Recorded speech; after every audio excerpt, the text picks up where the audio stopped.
Olá, sejam muito bem-vindos. O material que a gente tem na mesa hoje é, olha, denso mas fascinante. É o livro Evolução em Dois Mundos. Uma obra psicografada por Chico Xavier e Valdo Vieira, né? Exatamente, e a proposta dele é muito ambiciosa. É tipo conectar a evolução biológica com uma jornada espiritual. Isso. Descrever como a alma evolui em dois planos ao mesmo tempo. O físico e, claro, o espiritual. E a nossa ideia aqui é fazer um mergulho, sabe? Garimpar os conceitos mais provocadores dessa jornada toda. E para começar, acho que a gente tem que ir direto na peça central, que segundo o livro conecta tudo. O corpo espiritual. Ou perispírito. O famoso perispírito. Ele mesmo. É o elo entre a nossa consciência e a matéria. Mas olha, o livro já começa invertendo uma lógica que a gente tem muito arraigada. Como assim? A gente tende a pensar que o corpo espiritual é um reflexo, talvez uma cópia do corpo físico, certo? Sim, faria sentido. Pois é, a obra diz que é exatamente o contrário. O corpo físico é que é um desdobramento, um reflexo temporário de um molde espiritual que já existe. E que dura muito mais. Espera. Então a ideia aqui é que o software espiritual vem antes do hardware físico. Isso. Exatamente. Isso muda tudo. E o que me pegou mesmo foi a escala de tempo que o livro propõe. Ah, sim. Não estamos falando de algumas vidas. A conta que eles fazem é de 1,5 bilhão de anos. É um número que assusta, né? 1,5 bilhão de anos, porque eles chamam de princípio inteligente chegar a ser humano. Nossa, como essa jornada sequer começa. Começa assim, da forma mais básica que a gente possa imaginar. A obra usa uma linguagem até poética. Fala da geleia cósmica do planeta primitivo. Geleia cósmica. Isso.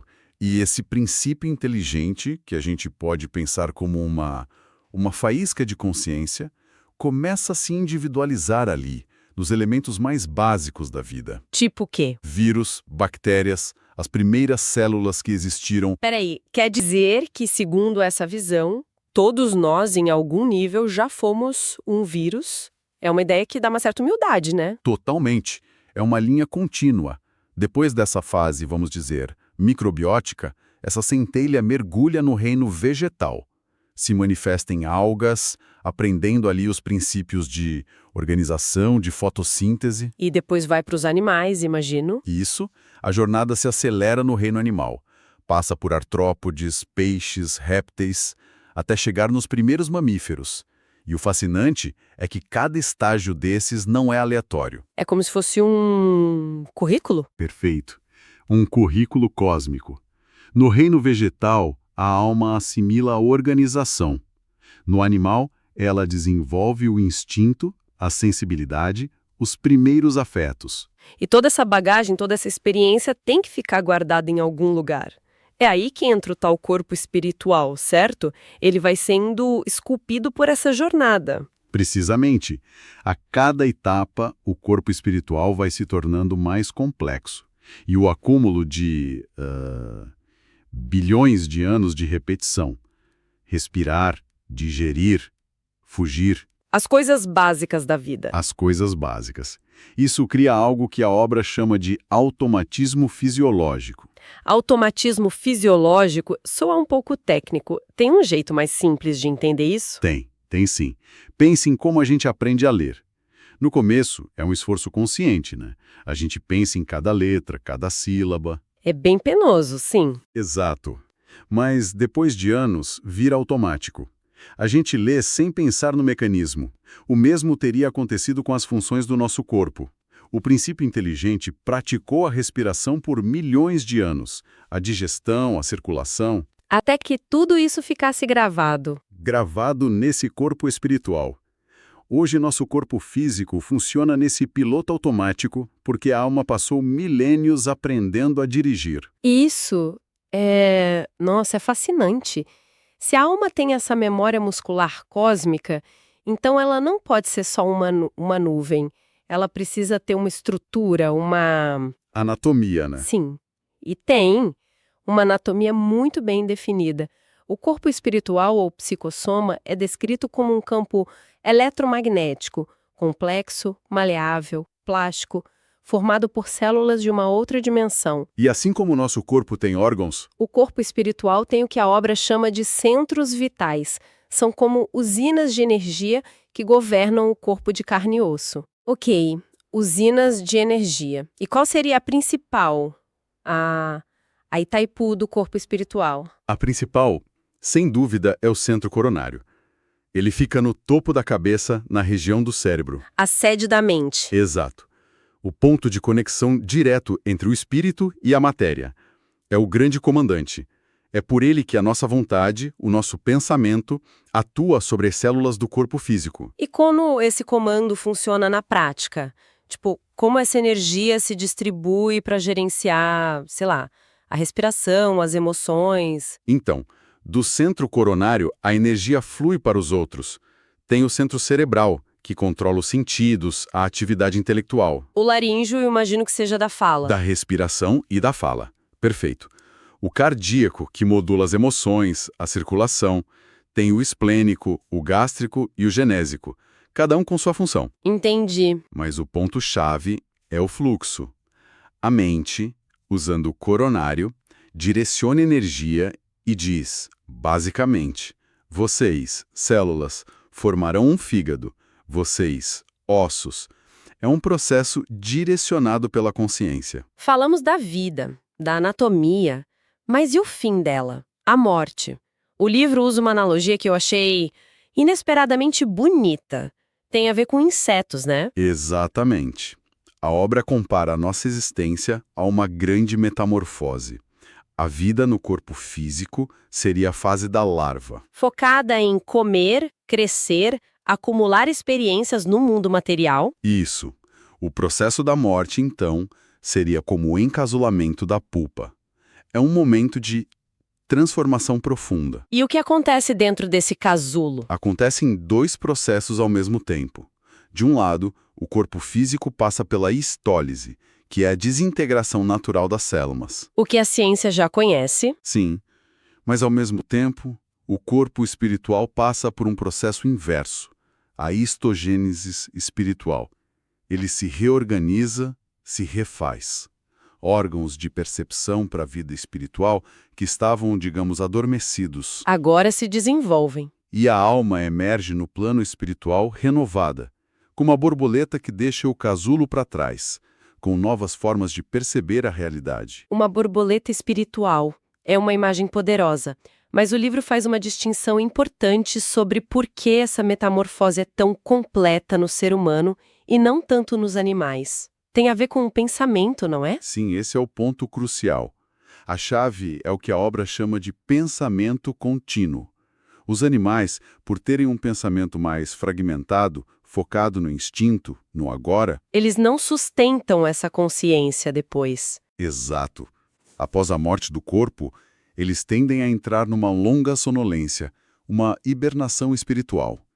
E são rapidamente atraídos de volta para uma nova encarnação, num ciclo mais automático. E o pensamento contínuo, o nosso, o que ele faz de diferente? É a capacidade de se lembrar de si, de ter uma noção de eu que continua. Exatamente isso. É a força que nos permite despertar do outro lado, manter nossa individualidade, analisar o que fizemos, planejar.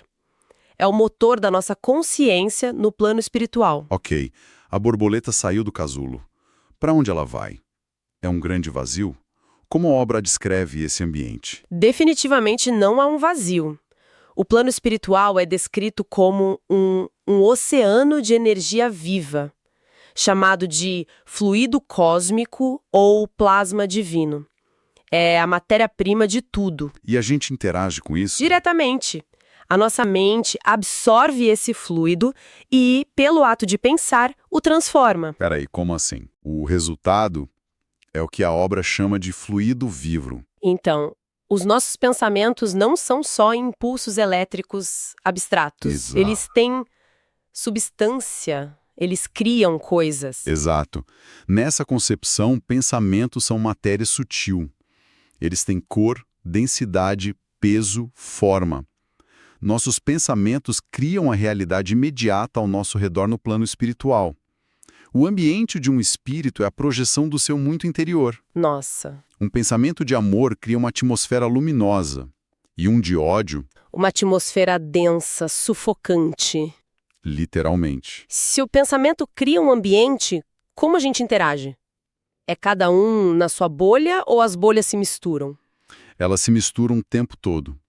Esse campo de pensamento que cada um emite é a aura, ou psicosfera.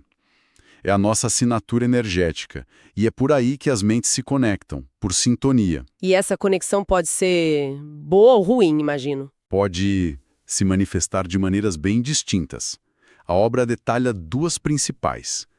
A primeira é a simbiose espiritual. Simbiose, como na biologia? Muito parecido. Acontece quando espíritos desencarnados, às vezes por medo ou apego ao mundo material, se ligam ao campo energético de uma pessoa encarnada e passam a compartilhar as sensações, a vitalidade dela. Isso é necessariamente ruim? Pode ser neutro ou até prejudicial se houver um desequilíbrio, mas a segunda forma é bem menos amigável, Que seria? o que a obra classifica como vampirismo espiritual. Aí já não é uma simbiose por apego, é uma exploração consciente. Nossa, o termo é forte. E a ação também. É quando uma entidade, movida por vingança, posse, vício, drena deliberadamente as energias de um hospedeiro. Isso pode levar à exaustão, obsessões, até agravar doenças. E a raiz disso, segundo o livro, quase sempre está em desequilíbrios de vidas passadas. Isso dá uma dimensão muito prática à ideia de vigiar os pensamentos, né? Não é só moral, é uma questão de higiene energética, do tipo de sintonia que a gente abre. E quando as coisas precisam recomeçar, como funciona a reencarnação? O primeiro ponto que a obra destaca é que a reencarnação não é um castigo. Ela tem um propósito duplo. A regeneração, que é a chance de reparar erros, E a evolução, que é a chance de adquirir novas habilidades, novas virtudes. é oficina de concerto e escola, ao mesmo tempo. Exatamente. Oficina e escola. Faz sentido. E a mecânica? Como um espírito que agora é uma borboleta volta para a fase de larva num corpo de bebê? O processo é complexo. Em casos de desequilíbrio extremo, o espírito pode se fechar tanto em si que seu corpo espiritual se retrai. Assume uma forma que o livro chama de ovoide, quase inconsciente, Uma espécie de hibernação forçada.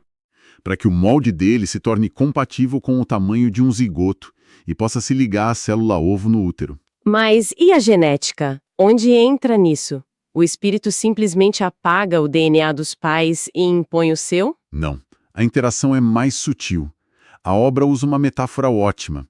A hereditariedade, o DNA dos pais, fornece o uniforme para a nova vida. Ah, gostei. Ele traz as características físicas, as predisposições, mas é o espírito que veste esse uniforme e, ao vesti-lo, ele o molda com a sua própria energia, trazendo as suas tendências, suas aptidões e, principalmente, as suas necessidades para aquela existência. O corpo é a ferramenta, mas o artesão, com sua história, é a alma. Perfeito.